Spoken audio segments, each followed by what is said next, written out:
Bienvenidos a su programa Derecho Familiar, que como siempre tiene para ustedes lo mejor desde el punto de vista jurídico, social, cultural, aspectos médicos que hemos tocado en otros programas, pero hoy vamos a tratar de una manera lisa, llana, clara, de transmitirles a ustedes los conocimientos de los distinguidos invitados que hoy tenemos con nosotros, al maestro Juan Luis González Alcántara y Carrancá, doctor en Derecho, uno de los mejores profesores de la facultad. Bienvenido, maestro. Muchas gracias por la invitación, doctor.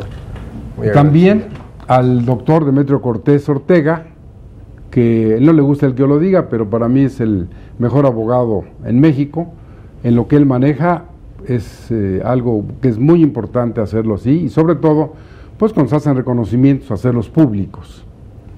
Y a un licenciado de la Universidad Humanitas, el licenciado Martí Batres Guadarrama, autor de un libro denominado Los Derechos de las Familias en la Ciudad de México, a quien, bueno, de antiguo tenemos una relación interesante. No tuve el privilegio que fuera mi alumno, pero sí, de alguna manera caminábamos por los pasillos de la facultad cuando él estaba en esa etapa formativa.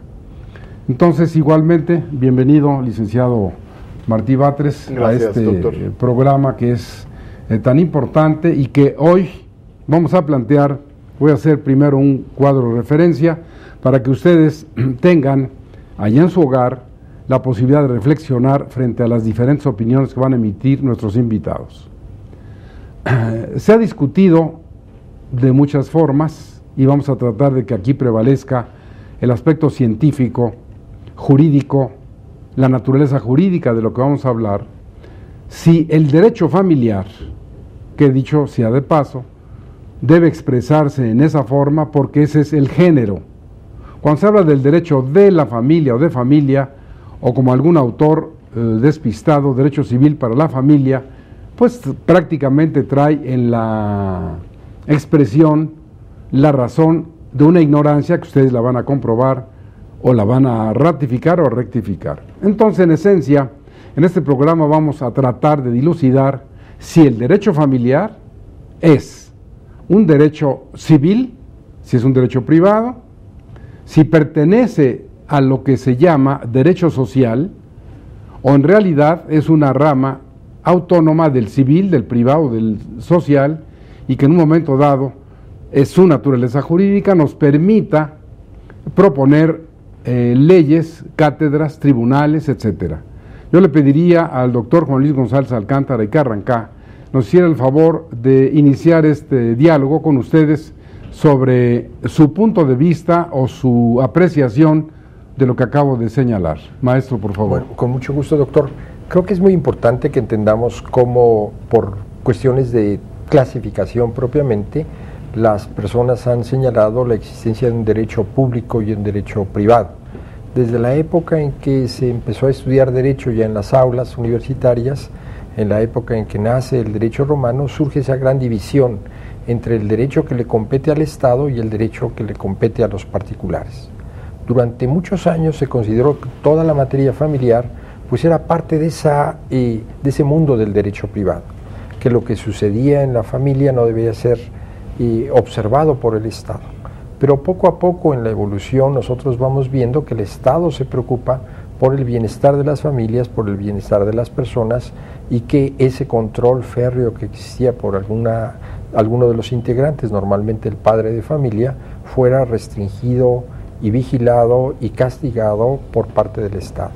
Entonces nosotros vemos que esos derechos privados que solamente interesaban a los particulares, o los derechos públicos en los cuales el Estado tenía una participación muy especial, pues se empezó a hablar desde el siglo pasado de un derecho social. Nosotros sentimos que ese derecho social tenía básicamente ese calificativo porque los grandes maestros pensaban que era ese derecho que no era público ni era privado, sino que el Estado tenía interés en coadyuvar y ver. Vemos así como surge una defensa muy importante por los derechos de los trabajadores, por el derecho de los campesinos, y dentro de estas ramas del derecho social se incluyó al derecho de familia. Pero como bien apunta el doctor Julián Huitrón, nosotros estamos en presencia del derecho familiar, en donde hemos constituido tribunales especiales. Nosotros tenemos juzgados de lo familiar en México desde hace muchos años.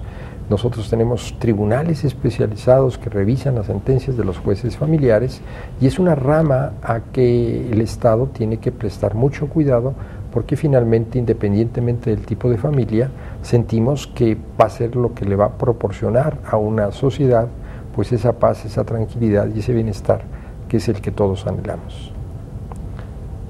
Bueno, pues es muy importante lo que señala el maestro Juan Luis González Alcántara y Carrancá, porque ya precisó esta cuestión del derecho social, del propio derecho familiar, sin entrar de lleno en el tema, pero ahora yo le pediría al doctor Demetrio Cortés, desde su perspectiva, la materia que le enseña, lo que él tiene como experiencia, ¿qué lugar, maestro Demetrio Cortés, le asignaría a usted al derecho familiar, considerando lo que ya dijo el doctor Juan Luis González Alcántara, esa gran tradición, y que bueno, estamos en presencia de un cambio muy importante?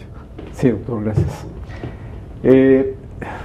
Como los filósofos, creo que debemos determinar el lenguaje que vamos a utilizar, y en este caso creo que el derecho, algunos no faltará quien esté pensando que el derecho es social, el derecho regula las relaciones precisamente entre los individuos de la sociedad, y por lo tanto todo el derecho es social.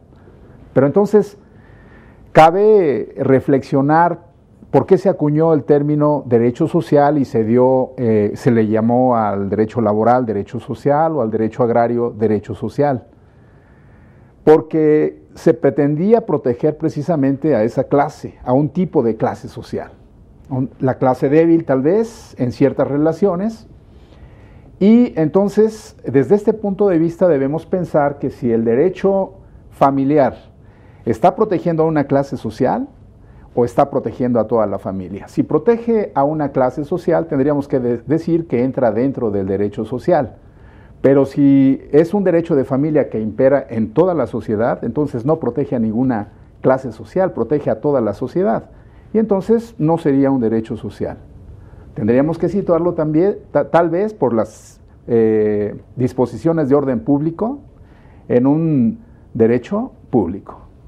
Bueno, esa es una afirmación muy fuerte, que seguramente cuando regresemos con el doctor Demetrio Cortés tendrá los argumentos, como en su tiempo Antonio Chicú, que cuando inaugura los cursos en la Universidad de Macerata en 1913, en ese discurso que se llamó Il diritto di famiglia, dice él algo de lo que señala el maestro Demetrio Cortés, pero cuando este hombre dicta esa conferencia dice que se quedó en el umbral del derecho público, y después fue necesario escribir una obra de 700-800 páginas para aclarar todo esto.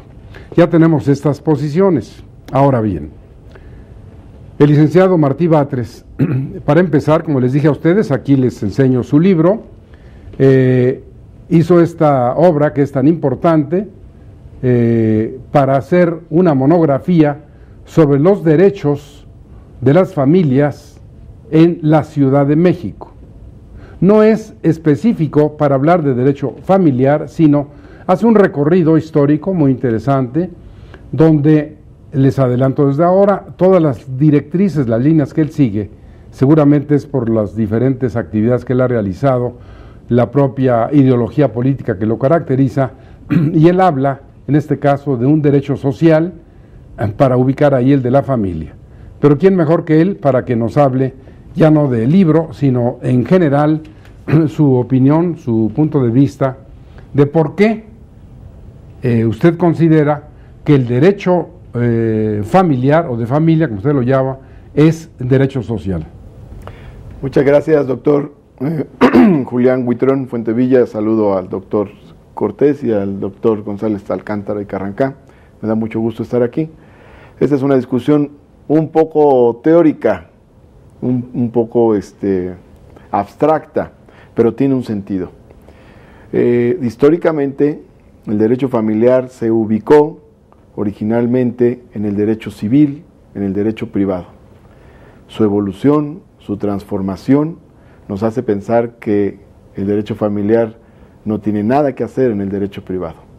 No regula relaciones entre particulares, no hay una autonomía de la voluntad de las partes, no se pueden comparar un contrato matrimonial con contratos de compraventa, no hay un interés personal en el tipo de relaciones que se establecen de carácter jurídico en la familia. Entonces, por muchas razones, además, que ya se verán a lo largo del programa, el derecho familiar no tiene que ver con el derecho privado. No se pueden cuantificar económicamente los derechos que se dan en torno a la familia. Entonces tenemos que hacer el análisis de qué ha pasado con el derecho familiar. La postura que sostengo, que no es solo mía, sino de otros autores también, es que el derecho familiar ha transitado del derecho privado al derecho social. Es un derecho protector, es un derecho que protege colectividades, en este caso a las familias. Ciertamente hay ramas del derecho social, como el derecho laboral, que defienden a una clase, que es la clase trabajadora, pero por ejemplo el derecho cooperativo también es un derecho social y no defiende a una clase social, sino al conjunto de quienes integran empresas sociales cooperativas. El derecho económico también está clasificado como un derecho social y no defiende una clase social, sino que tiene una función social general. Y el derecho familiar no defiende una clase social, sino al conjunto de las familias, a la familia, a las familias, pero tiene una función social. Yo no ubicaría al derecho familiar en el ámbito del derecho público tampoco, porque la familia no es un órgano del Estado, ni está supeditada al Estado, ni a la lógica del Estado.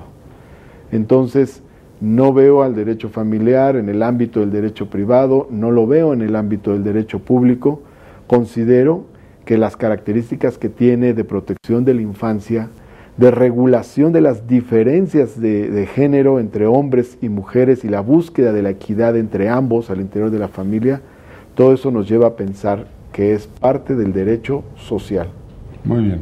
Entonces, ya tienen ustedes las diferentes posiciones, reflexionen en ellas, vamos a hacer una pausa y regresamos para retomar si es público, si es privado, si es civil o si es social. Y aquí les adelanto, sería muy importante algo que está flotando. Se ha dicho, protege al núcleo, nomás que no hemos dicho de qué la protege. Vamos a un corte y regresamos con ustedes.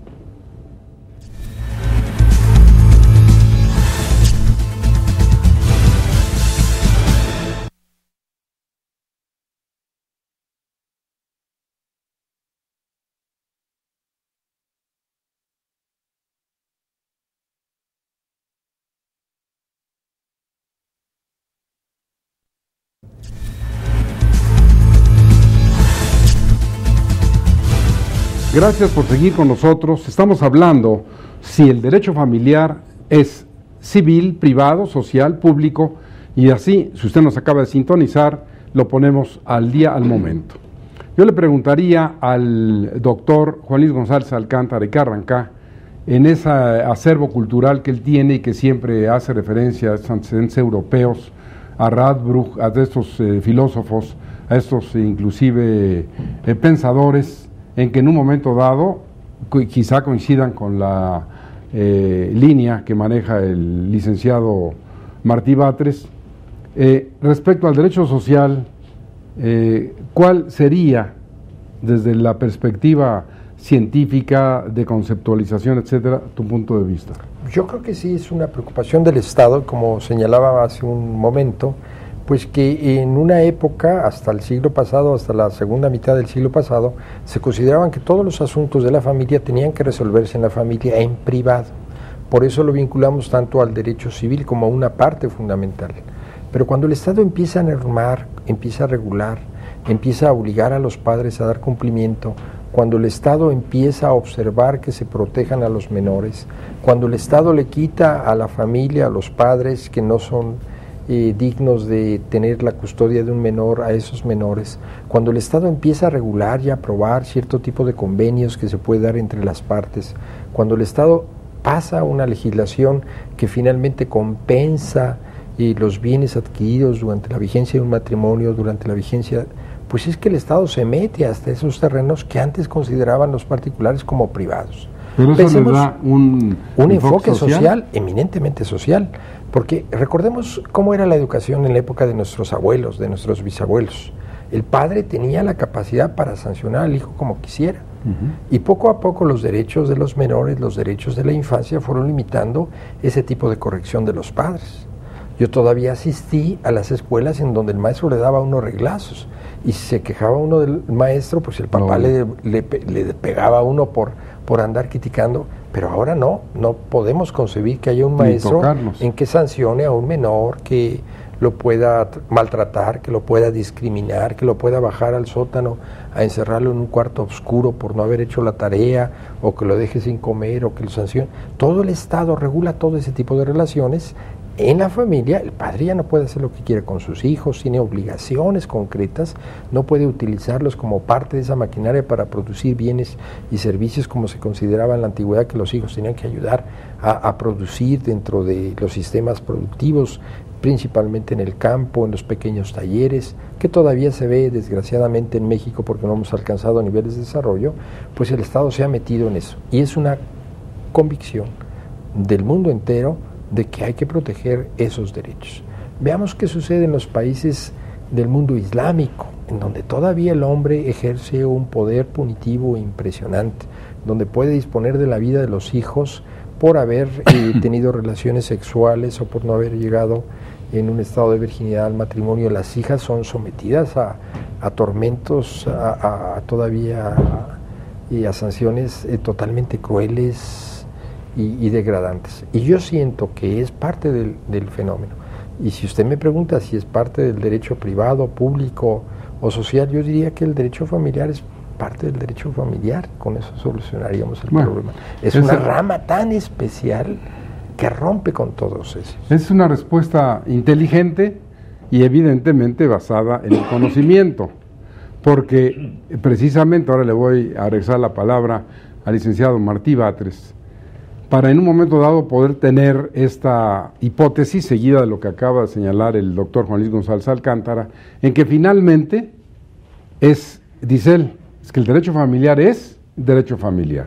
Más adelante vamos a ver sus características, porque aquí me llama mucho la atención una frase que utiliza mucho el licenciado Martí Batres, que sale de lo jurídico, que es esta que usa usted, del colectivo familiar. ¿Qué quiere decir dentro de esta terminología? Que no es jurídica, que es social, que es a lo mejor es convencional, como usted la usa aquí.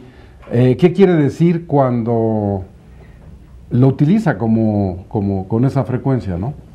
Bueno, sí es un término jurídico. Gustav Radbruch, precisamente cuando empieza a hacer este análisis del derecho social, de la emergencia del derecho social, señala cómo este derecho tiene que ver con derechos colectivos, es decir, no solo con derechos individuales.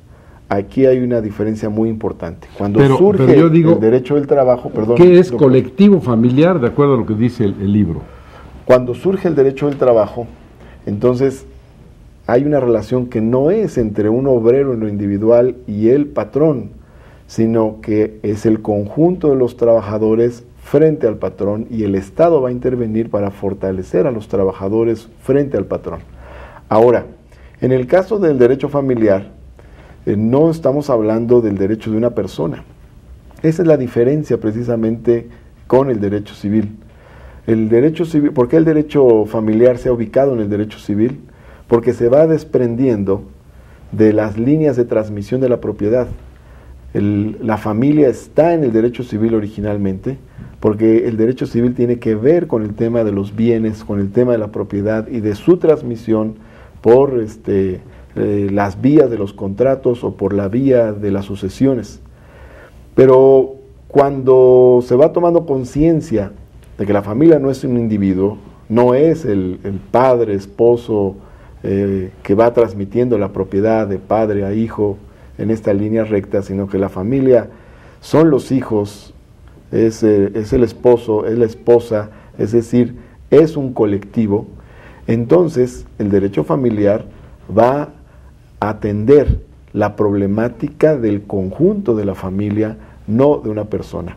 Al derecho familiar no le interesa solamente cómo se va a transmitir la propiedad del hombre propietario, es el hombre, padre, esposo, propietario, que era el único que tenía esta posibilidad. La mujer no podía tener bienes, no podía transmitirlos. Pero ya estamos en otra época, ya esa referencia histórica ha sido totalmente superada.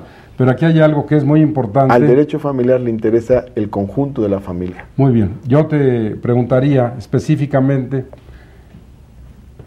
siguiendo la teoría del interés, y de acuerdo a esto que está señalado en el libro, el interés individual del que antes hemos hablado, egoísta, personal, privado, de bienes, etcétera, pues es evidentemente una materia de derecho civil, fundamentalmente, obligaciones, contratos, forma de transmitir la propiedad en los civiles. Un interés particular. Pero después va a aparecer, por tradición, el interés social.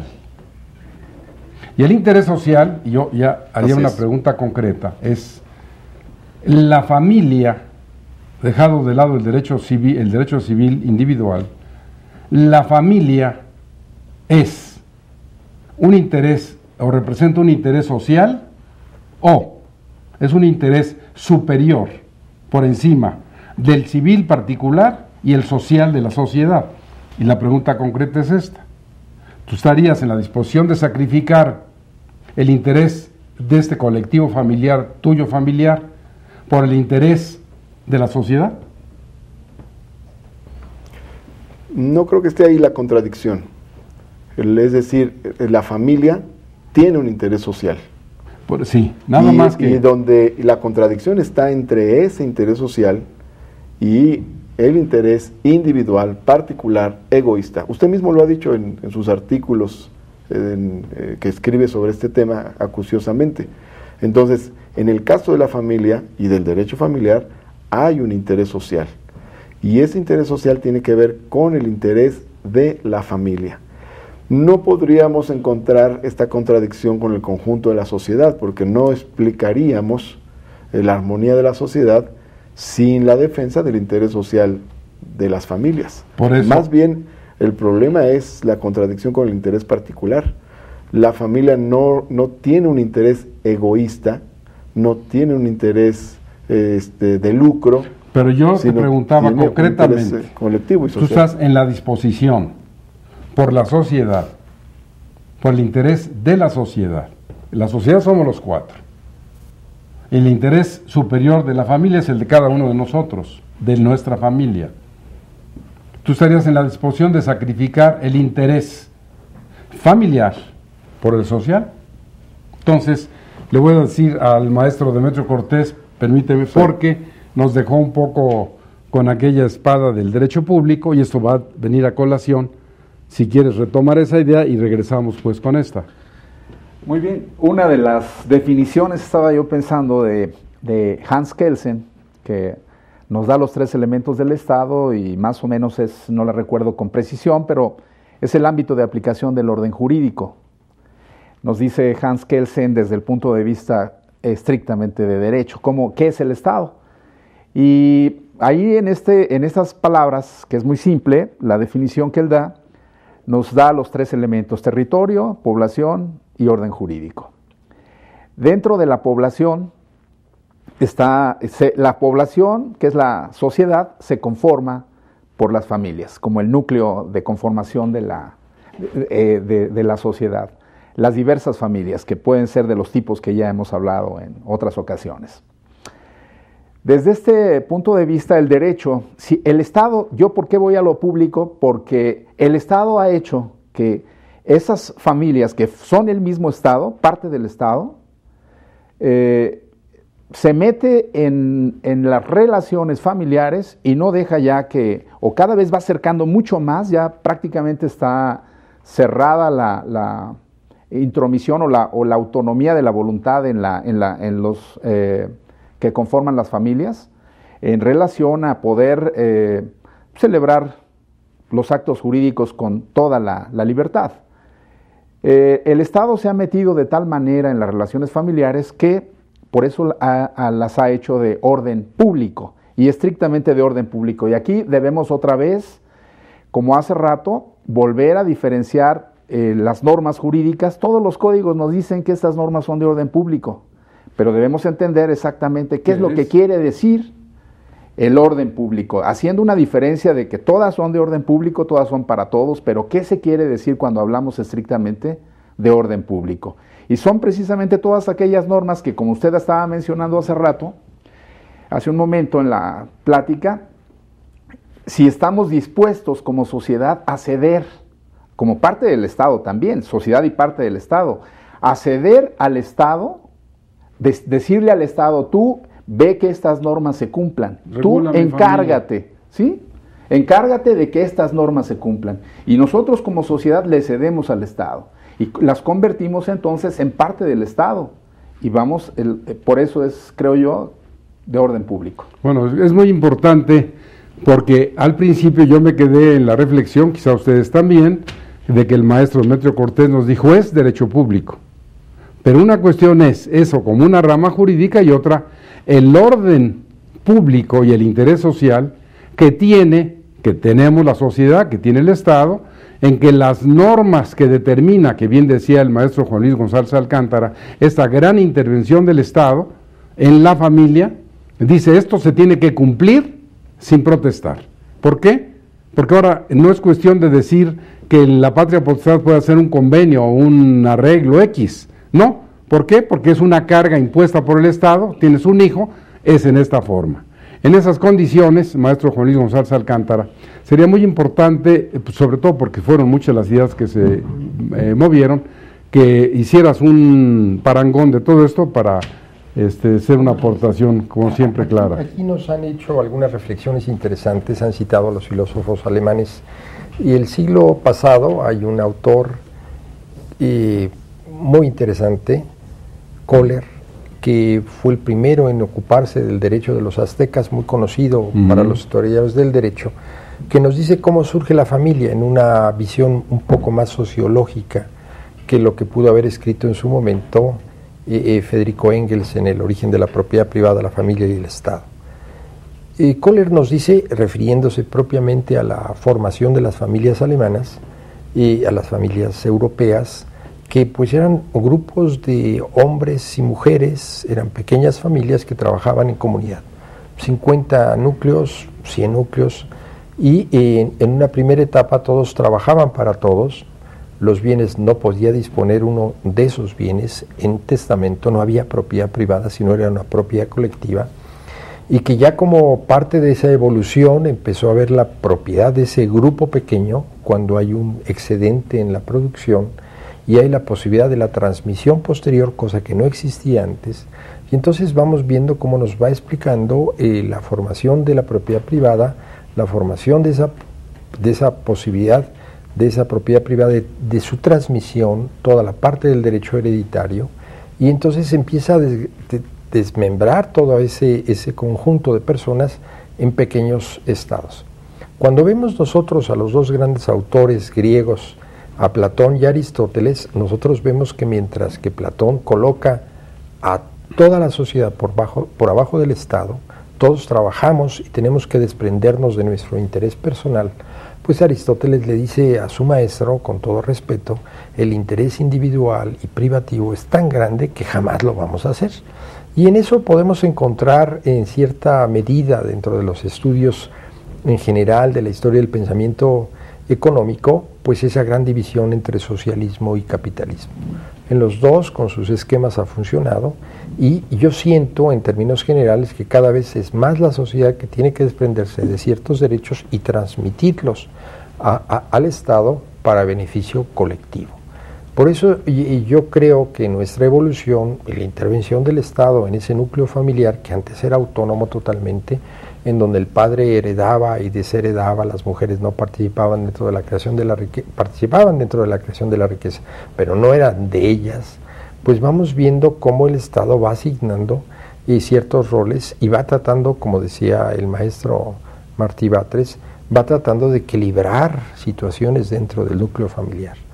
Todavía en México, en el siglo XXI, en donde nos encontramos, hay familias, sobre todo en el sureste del país, en donde las hijas son enseñadas a obedecer al hombre, a atender al hombre, a respetar al hombre, a su hermano, a servirle al hermano la comida, a lavarle la ropa.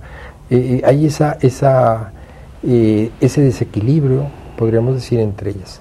Y yo creo que se ha avanzado mucho, hay más conciencia, hay más educación, y pensemos simplemente este hecho que nos alegra a todos, en donde las mujeres pues no accedían a la formación jurídica.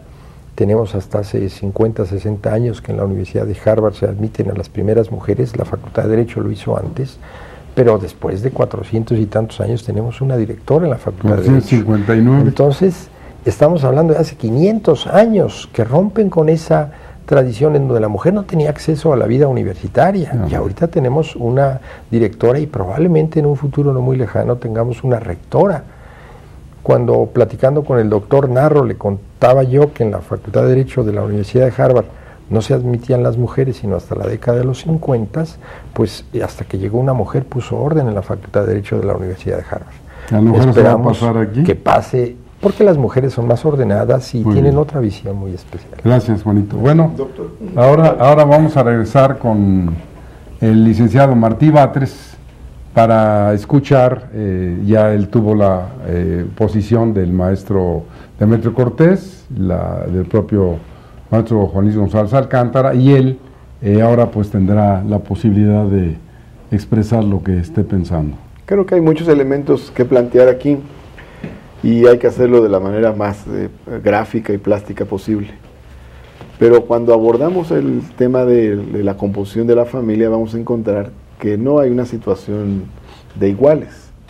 No se le puede decir a un niño de 3 años, ve a la calle a ganarte la vida, busca un empleo, busca un trabajo. Evidentemente su condición es diferente. Entonces, ahí hay una responsabilidad social. No se puede dar un trato igual a desiguales. Evidentemente, la infancia no tiene las mismas condiciones que la gente adulta.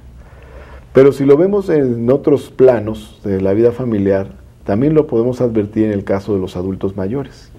Quien ha transitado ya toda su vida, quien ha llegado a una edad ya de 70, 80 años, se encuentra en condiciones distintas. Tiene también determinados derechos, tiene otro tipo de condiciones que la mayor parte de la sociedad. Y una diferencia, una desigualdad muy importante que sigue existiendo, independientemente de las transformaciones jurídicas que se han dado, es entre hombres y mujeres. Cuando preguntamos, por ejemplo, a una unidad de atención a la violencia familiar, ¿cuántas quejas de violencia hay contra mujeres y cuántas contra hombres? Entonces vamos a encontrar que 95% son denuncias de mujeres y 5% menos son de hombres.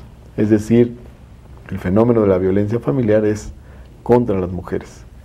Entonces, cuando hay una búsqueda de la equidad, cuando hay una búsqueda de la igualdad, estamos ante un derecho social. Pero de igual manera, aquí es muy importante advertir que el Estado entra para buscar los equilibrios.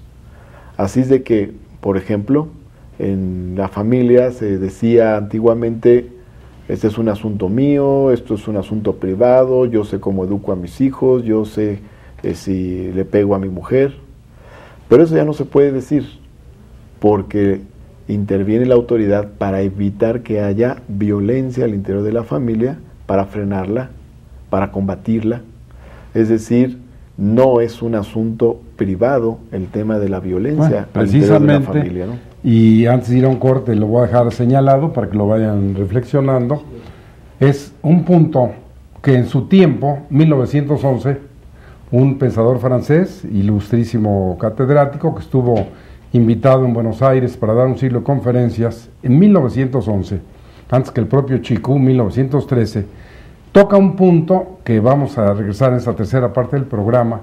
Ya el licenciado Martí Batres un poco dice de esta desigualdad entre las propias familias. Cuando León Duguí plantea esto es hablar al margen del derecho social de la socialización del derecho. ¿En qué consiste la socialización del derecho? Que es una respuesta muy importante, dado que no la vamos a encontrar en derecho social porque sí es como que sí, como que no. Pero ¿en qué consiste, de acuerdo a lo que aporta este jurista, la socialización del derecho privado, fundamentalmente? Parece una contradicción, pero ahí está la obra tan importante de él, que a principios del siglo pasado empieza a marcar esa pauta. Pero vamos a un corte y regresamos con ustedes en un momento.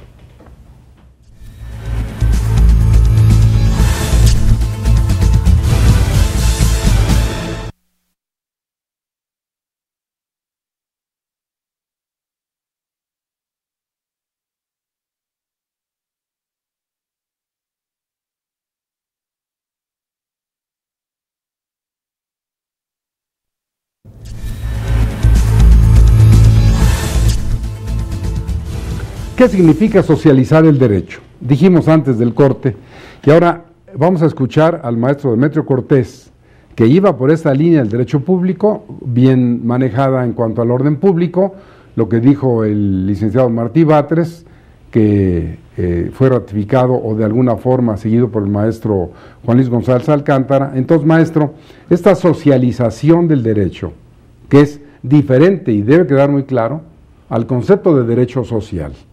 Porque cuando este jurista dice cómo socializar el derecho privado, y entonces tenemos un ejemplo pernicioso del Código Civil de 1928, que para no variar es copia de los de Napoleón, etcétera, pero que unos juristas mexicanos se les ocurrió crear una exposición de motivos muy interesante, donde citan a este jurista, a León Duguí, y hablan de la socialización del derecho.